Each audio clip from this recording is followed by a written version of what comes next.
is in my blood. Finding treasures big or small and having fun is what it's all about. With my wife Melissa and our 3 kids, life is pretty full.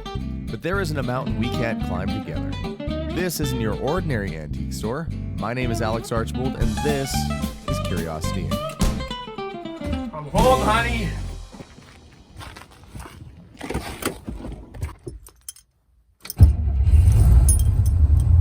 Well, good morning, everyone. It's all systems go today. I am going to warm up the Cadillac a little bit and then take it on a 1-hour road trip out of town today. A fellow called me up and said he had a bunch of military antiques and some other things. We're going to head out there and check it out, because when you get an invite and a guy says he has a barn or a shed full of all kinds of cool old stuff, you got to go look. So let's head on the road and check this place out.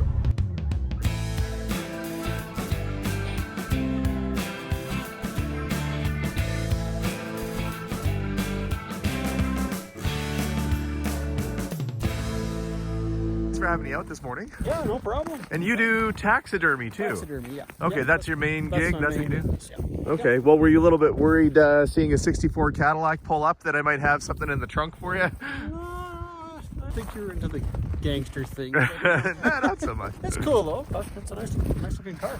And you collected military items for a while, did you? Or I've been collecting the military for probably 15, 20 years. you decided time to thin things out a little bit? I think what I might end up getting right out of it, I gotta kind of narrow things down. I got too many irons in the fire. I do too much of this, too much of that, and I gotta kind of... I wonder what blacksmiths say when they're too busy. They literally have too many irons in the fire, I guess. Exactly. Yeah. Okay, well, let's see what you got. Yeah, come on in the shop.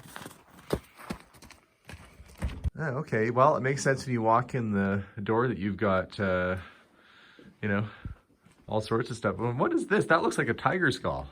Now, that is not a real saber tooth? No, it's a casting from one of the La Brea tar pits ones. Oh, very cool. But you do sell the recreations as well? Yeah, well, these I just kind of collect. Oh, I see. That's part of your personal collection. Yeah, and then this part of it is all my actual real skulls. Okay.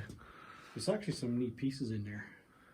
I remember being terrified going to, I think it was Jasper, Banff. They had a gift shop, and it was half a monkey and half a, I don't know, salmon or something, and they put them together, and they called it a merman. It terrified me. Those things are weird. But it had kind of like that skull with big fangs on it, and I just remember staring at it, probably like dumbfounded with my ice cream cone hanging out of my hand. Right.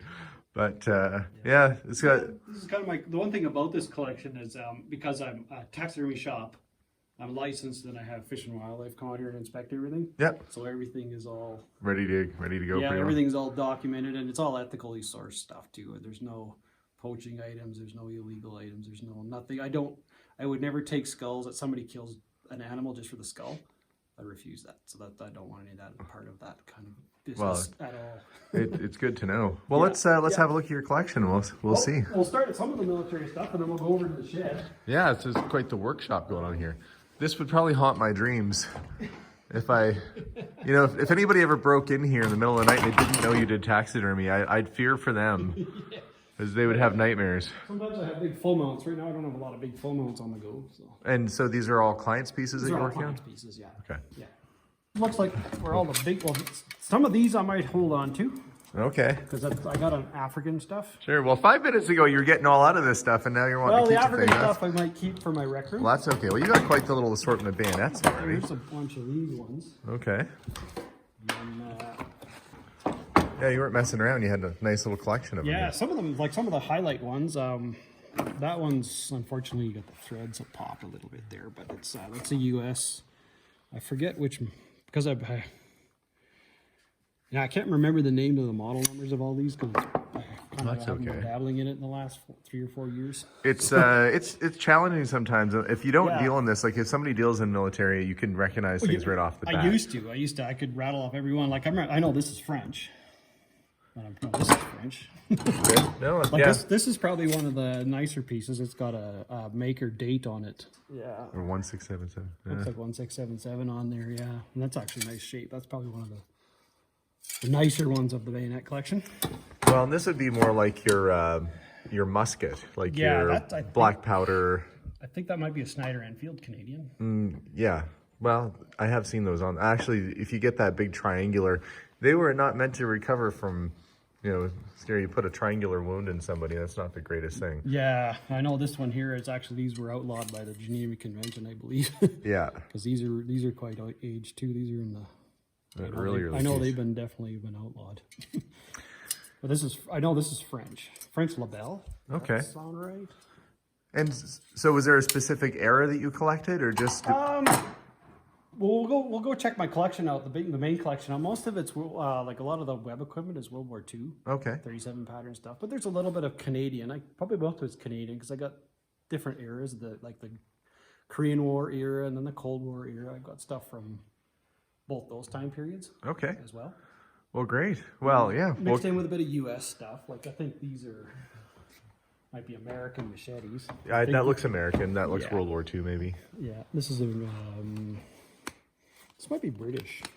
Yeah, you can always Sometimes check they by have the the- markings. yeah. Sometimes the markings are underneath the handle too, They but have those little. that does look British though. I think I've had one of these in before. Yeah. Of course, people watching at home are probably, you know, if you're into this, you can probably tell right off the bat what That's everything American. is. Yeah, this is American. My dad, he passed away a few years ago, but he was a paratrooper. Ah, And okay. he looked at this and he says, you could probably put this on. It's a parachute. He said that you could probably put this on and jump out of a plane and survive. Because it's got the lead seal. Oh, is it still packed and ready to It's go? packed and ready to go. And it has its actual... See, the Canadian military will not sell this kind of stuff. I don't think they're allowed to.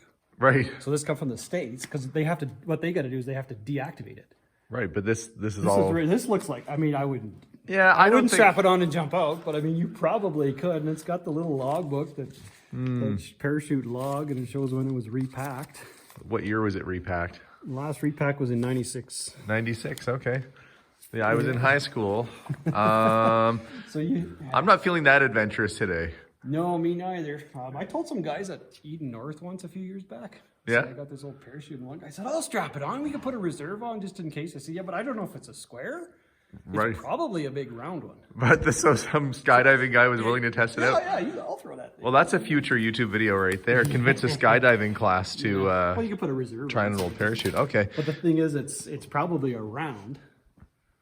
So you can't steer them. You just It's just down. You go down wherever you're going to Yeah, go. my dad didn't know because it's American, but he figured it was probably a chute worn by a loadmaster. So when the guy at the back of, say, a Hercules, Okay. when they're dumping equipment out the back, he wears this as an emergency in case he falls out of the airplane.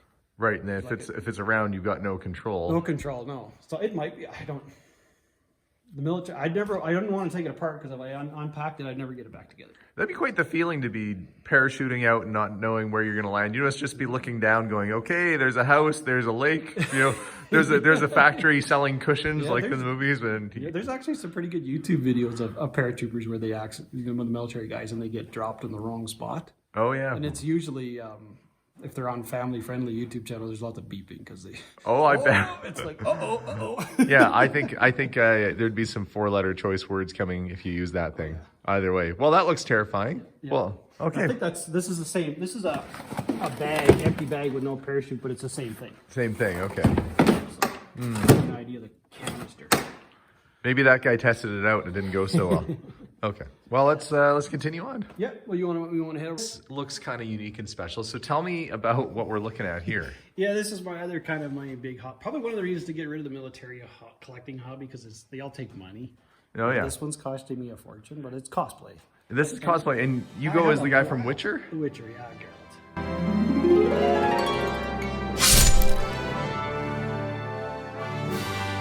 Geralt from The Witcher. The Witcher, yeah. With this one here, I'm gonna have dozens upon hundreds of people tossing coins at me.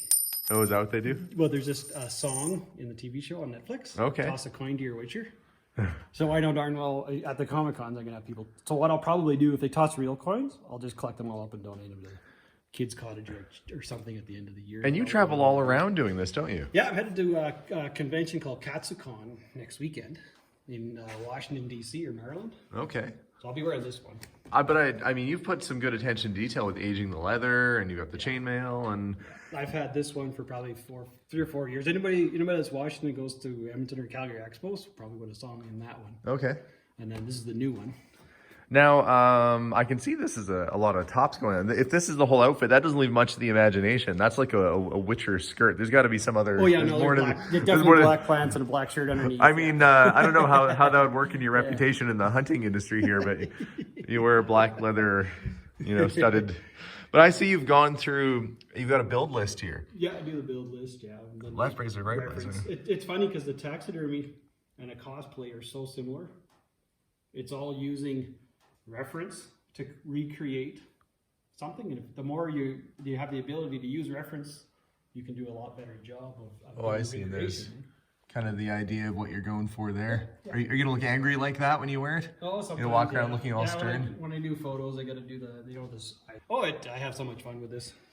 It's all kind of it's when I meet my customers that come in here, they're all oil field guys. Yeah. So when I go to do this hobby, I'm hanging out with women. Yeah. I'm usually pretty. So I kind of enjoy it.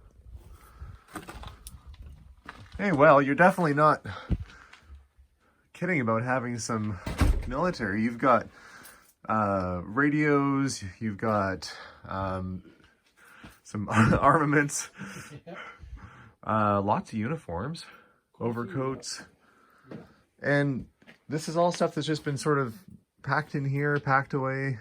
Yeah, I tried to put most of the stuff in the Rubbermaids, to again keep it out of here so that we don't have mice problems. So it's buried away in here for 4 or 5 years since I've really done much of anything with it. And what's the oldest uniform that you have? Like, is there a Second World War or? Yeah, I don't have a ton of. As far as the uniforms, not a ton of old. There is a Jeep. A Jeep jacket, they call them, those old parkas. Okay. Where, I'm not sure, but there is one here somewhere. You got enough uniforms to start your own little military outfit out here. Yeah, there's quite a bit. Then there's another whole wardrobe full of them here. Yeah, I gotta watch out for that. There we go. Hell on wheels. So where were these coming from? Where are you picking them up from? A lot of the stuff I would find in antique malls or the gun shows or eBay. Okay. Like a lot of stuff like this behind you here. That's East German.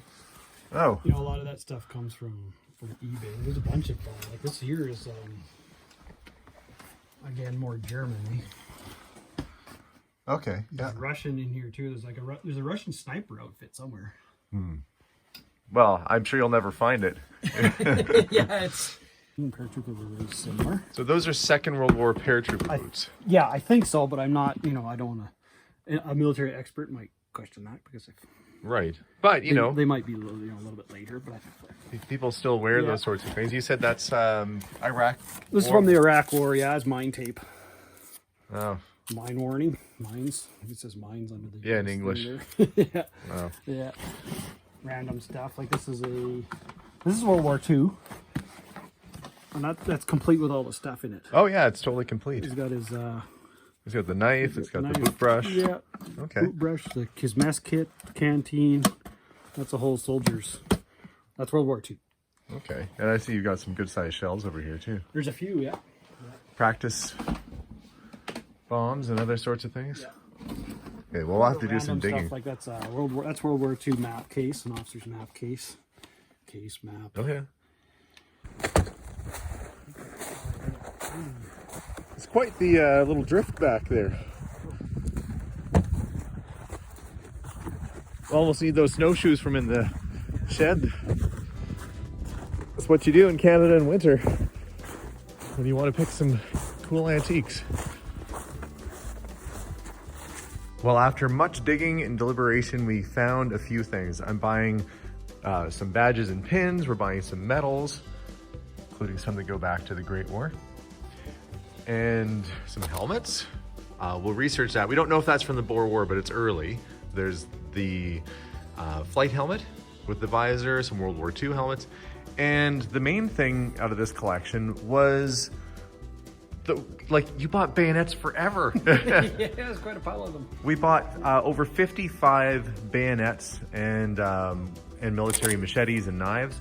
This whole bin is pretty well full. I'll have to get these back to the shop and research, but you were saying there's some interesting ones in here. There might be some Japanese, World War II Japanese. I believe that's World War II Japanese. Yeah. Lots of Canadian, American. Yeah, there's some 1700s, French. Yes, early pieces too. Very cool collection. Well, I'm so glad you had me out today. Yeah, no problem. I was interested. Yeah, and I guess if anybody's watching, they're interested in a bunch of camo gear, nets, helmets, kit, that kind of stuff. Maybe they can reach out to me and I can get them your information too. For sure, yeah. All right. Well, great place.